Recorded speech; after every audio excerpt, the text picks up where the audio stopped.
Hey everybody! Today I thought I would talk about New Year's resolutions because New Year's resolutions are kind of notorious for not being upheld. And I think that's kind of sad because goals, I don't know, to me setting a goal and then not keeping it is it really annoys me. And I keep touching my hair because this is just my natural hair texture. This is just my hair. I didn't heat it and it's annoying me.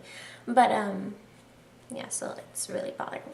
But anyway, so I thought I would talk to you guys about that and how to keep your New Year's resolutions because there's a lot of common mistakes that people make and that I would make them forever too. And I kind of came to a realization in how to make your New Year's resolutions and your goals in general more attainable. So I thought that I would share that with you guys. And this isn't entirely all my idea. It was inspired by a book that I read last year called Study Smarter, Not Harder. And I don't remember the author, but I'll make sure to put a link to it, to its Amazon link or something, in the description box because it is a really great book for somebody that's wanting to improve their study habits. And how they did it was breaking down goals and things like that. I took what I learned from that book and I'm applying it to general goals, not just studying. So first of all, a common mistake is that people say a really broad general thing. They'll say, I want to be healthier this year. I want to keep in touch more this year. I want to be more organized. I want to save more. Things like that, it's a very broad category. And then at the end of the year, when you look back, it's not you can't say with certainty, I did this goal, I achieved this, I can check it off on my list. It's not something that's measurable and attainable. And I think that that's the one thing that is really hard for people to grasp. You can't just say, I want to be more organized, because I would do that every year. Literally every year, one of my goals, because I always have more than one, is to be more organized. And you can't really say for certain that you've done better this year than last year. There's some things you can tell, but every year you're always I could be better. And I think that that's the main problem. The goals are too broad. So what you have to do if you, for example, want to be more organized is that you need to break that up into smaller goals that are measurable, attainable, that have a clear end date, things like that. So what I've done, since of course one of mine this year, it is every year, is to be more organized, is that I separated that into two categories. I said instead of being more organized, I would like to create daily to-do lists and follow those each day. The night before I go to bed, write down what you want to do the next day, and then the next day try to reach that goal. And the second thing is to create goals for each month, larger things that I know I need to do that I've been putting off. And that could be as simple as organize your trunk or, things like that. So to be more organized, I created two smaller goals that I can say whether for sure or not I did that. So I created two smaller goals that made it easier to, that kind of contribute to that bigger goal, so that I know that I am still being more organized by doing these steps. And that's kind of what I'm trying to explain. For example, everyone says they want to be healthier or they want to exercise more. Well, yeah, if you exercised once last year and you exercised twice this year, technically you met your goal, and that's not exactly what people are going for. So what I would say, if you want to be healthier for the new year, set things specifically, but also make them attainable. If you want to start going to the gym, start saying I'm going to go to the gym at least once a week for a certain amount of months. Then after that months, I want to make sure I go twice a week. Make things that are progressive that you can add on to without saying I'm going to go to the gym 5 times a week, even though you've never gone to the gym before in your entire life. It needs to be attainable. It needs to be broken down into smaller things, because being healthier can mean a lot of things. It could mean jog around the block once a month, and that's better than you did last month.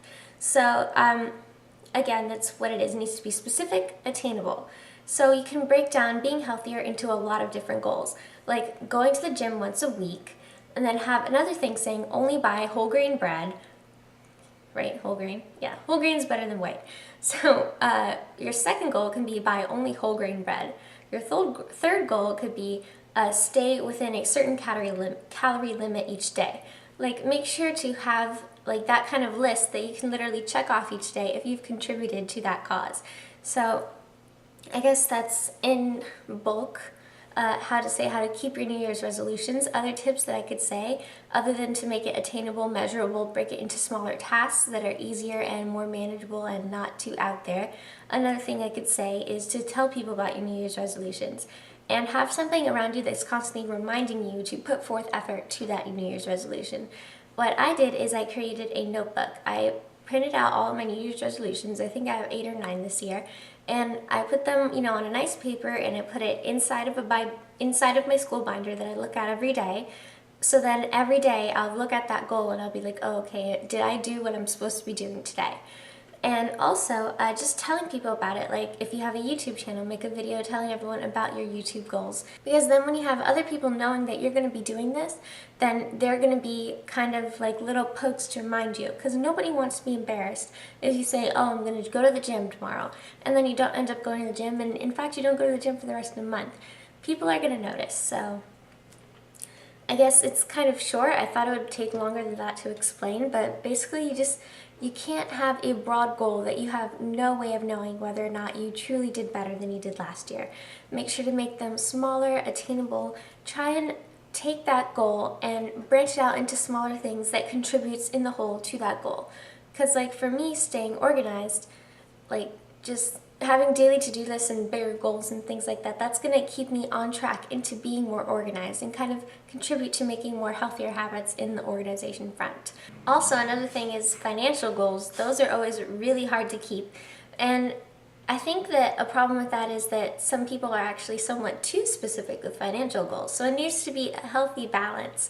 Like for me, I always have a goal to save more because I always feel like I end up in a predicament where I need more money and I don't have it. So one way that I would say to help with that is to keep daily progress tasks or like weekly, just check up on yourself. Like for me, instead of saying save more money, I said like I'm weird when it comes to money because I do save a lot of money, but not just to save, because I know some people just save for the purpose of saving and don't even intend on spending. But like what I do is I have bigger goals and I create savings accounts for that goals. Like since me and Chris are going to be getting married, I have a savings account for our wedding. I have a savings account for our future house because you need to start, thinking ahead. And I have a savings account for our first child. So like I made specific goals for how much I want to save this year towards those goals. And then I don't say I need to save this much each month. I wrote down the bare minimum that I have to put in each month if I want to meet the certain goal, but I know that some months you can't really afford to put in some money. So then you'll be like, oh, okay, next month I'll catch up. This month I'll put in a little less, the next month I'll put in more, as long as the end goal is the amount that you reached. Because sometimes, if you say, if you say you want to save $150 a month, what if one month there's a lot of unexpected things they need to pay for? Then you don't reach that goal and you're like, well, I'm off track now. And then you feel discouraged. Like, you shouldn't punish yourself if an emergency comes up. Just make sure to compensate for it and put in a little more the next month until you can reach up and make up for that mistake. So I guess that's what I have to put into how to keep your New Year's resolutions. I don't really have too many, I have 9 or 8, but they're kind of boring because most of them involve saving money. But I'll say a couple of them. My first goal is to reach 5,000 subscribers on my YouTube account, my main one, Rebecca Kelsey. And I think that that's doable in a year. Since I just made partner, I'm getting subscribers more quickly now. So by the end of next year, I would like to reach 5,000 subscribers. And that's actually my most broadest goal. Everything else is very specific and attainable. 5,000 is a little bit iffy, but I think if I just continue to post up videos consistently and give my heart and soul into them, hopefully that'll be enough to reach that goal by the end of the year. And I did decide that once I reach 5,000 subscribers, I'm going to do a updated makeup collection. And I actually just got that new makeup drawer cart thing that everybody has for some reason. I wasn't sure what to organize. I hate my ears. I wasn't sure what to organize my makeup with, so I decided to go with that, and I actually do like it. I think I might post a review on the organizer cart thing that everybody has. Well, if you watch a lot of beauty gurus, you'll notice that there's always this one piece of furniture that everybody gets to put their makeup in. Well, I got that one. I forgot what it was called, but it's black and it has 10 drawers and you pull it out.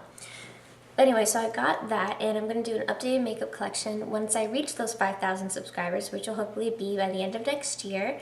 If it'd be sooner, that would be awesome, but anyway.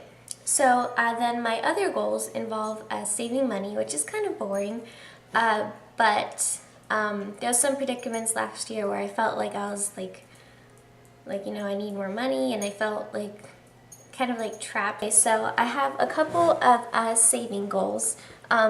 I have a specific goal for my house savings, a specific goal for my baby savings, and I've decided to create an emergency fund so I won't be in that situation like I was last year, because it's a new year, which is really weird. So I have a specific goal for a savings account that I put aside for emergencies, so that if I ever need some extra money, I won't feel guilty about taking out of that savings account because that's made for emergencies. So I have those 3 savings goals, my YouTube goal. Then I have the 2 organizing goals that I told you, to create daily to-do lists and create monthly goals, because then I think it'll help me attain more each year. And then the last one, which kind of has a bunch of them in one, is to do Project 10 Pan. It's more for people that have noticed that they've spent a lot of money on makeup, they have a lot of makeup, and they're not really getting a good use of all of it because they have so much that they're just like using a little bit of each, or like you feel like you're neglecting your products, or you just want to save more because you have like so much makeup. So what you do is that you're not allowed to purchase any makeup whatsoever at all, unless like, except for like mascara or something that can gather bacteria. But anyway, you're not allowed to purchase any makeup at all until you complete 10 full products.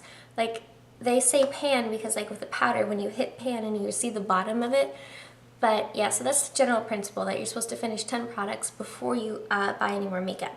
Now, I'm not going to start this project right away because I have a couple of things that are limited edition that are coming out next month from Mark that I'm really interested in. Though my goal is by the end of the year to have started and completed a Project 10 Pan for makeup. But I've already starting today, a Project 10 Pan for hair care products, for skincare products, and for perfume, because I have an exorbitant amount of hair products, perfume, and skincare products like body moisturizers and stuff that I don't use. So I've already started 10 pans for all of those, and that will also help contribute to my financial goals. So you see how they all kind of combine in a way. But yeah, so those are my New Year's resolutions. They're kind of boring and dull and like adults, like, you know, like saving money. Like, I know it's really boring, but it's an important thing to start doing earlier on, so then you can help get to those milestones a little sooner, because I would really love to own my own house. But yeah, so those were my New Year's resolutions and my tips on keeping them. I hope that they could be useful to some of you. And if you have any questions, or if you have any other tips for keeping your New Year's resolutions, make sure to leave them down below in the comments, and I would love to get back to you. So thank you so much for watching, and I'll see you in the next video. Bye.